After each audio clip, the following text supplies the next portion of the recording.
Ça a été une grande transformation, comme pour tout le monde dans la société, je pense.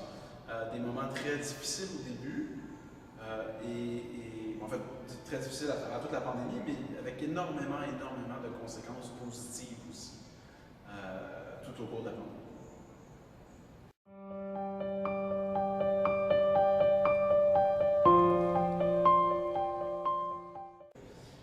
Empêcher, non. Repousser certains projets, oui.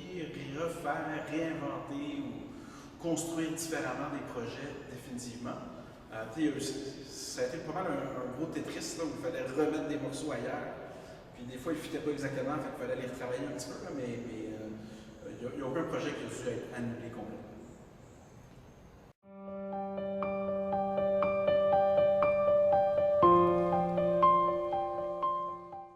Il y a eu des très grandes pertes financières au début.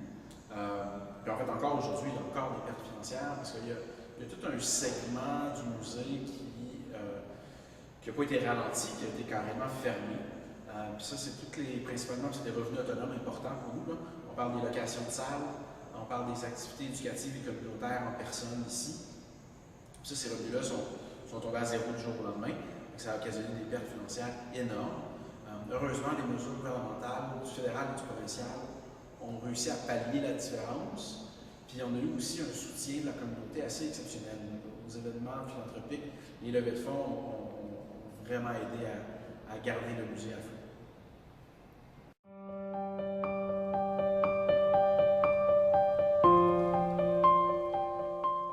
Énormément. Puis je pense que ça a eu un impact dans plein de secteurs, autant dans la gestion des ressources humaines, la mentalité de l'équipe, la façon de travailler, le type de projet qu'on approche.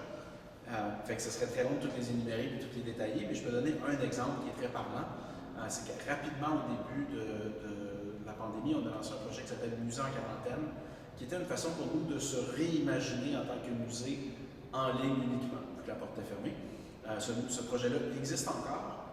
Puis à travers ce projet-là, on a découvert en fait une façon de communiquer avec notre communauté qui n'existait pas auparavant et qui est vraiment très appréciée de la communauté et de l'équipe.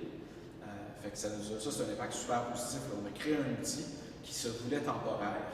Normalement, on n'est pas en quarantaine toute une vie, là. Ça dure 40 jours. Là, on est en quarantaine depuis 2 ans, mais le projet se poursuit de toute façon.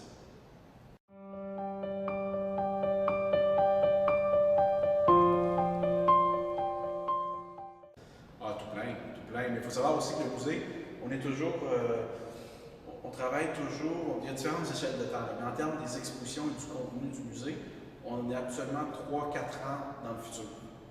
Donc depuis le début de la pandémie, on travaille sur des projets qui vont se réaliser théoriquement hors pandémie. Puis la seule façon d'exister dans ça pour nous, c'est de continuer à faire ça. En ce moment, moi je travaille sur 2024, 2025, 2026. Puis je m'imagine qu'il n'y aura plus de pandémie. Donc on fait des plans, plus de pandémie. Si jamais elle est encore là, il va falloir, comme on fait depuis le début de la pandémie, revoir tout ça pour trouver des moyens de les faire en façon numérique ou façon distanciée.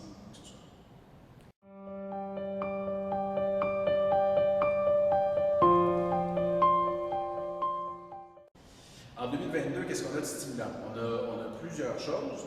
Là, on vient d'ouvrir des nouvelles expositions, on vient de compléter une année assez folle avec beaucoup d'acquisitions, la collection qui a grandi de centaines et de centaines d'œuvres, plein de nouveaux projets. Concrètement, pour 2022, dans les mois ou disons les 9 mois à venir, les 11 mois à venir, 10 mois à venir, une programmation vraiment exceptionnelle avec des artistes d'un peu partout sur la planète qui vont venir à Joliette produire et présenter des œuvres. Une implication dans la communauté encore autant plus renouvelée avec un camp de jour en personne qui va être plus grand qu'il n'a jamais été. On offre cette année pour la première fois un camp de jour pour des apprentis animateurs. Donc, accompagner notre communauté. On les prenait à 4 ans, on les laissait aller à 12 ans, mais là, on ne veut plus les laisser aller à 12 ans, on va rester avec eux jusqu'à 15 ans. Qu'est-ce qu'on a d'autre? L'équipe qui grandit, on a des circulations d'expositions, beaucoup d'expositions qu'on produit nous, qui s'en vont à l'étranger. Cette année, on s'en va à Charlottetown, on s'en va à Kelowna, à Kamloops, à Sherbrooke, on était à Rivière-du-Loup, on continue un peu partout au Canada et même à l'étranger, je ne peux pas encore l'annoncer, mais on travaille sur des projets à l'étranger aussi.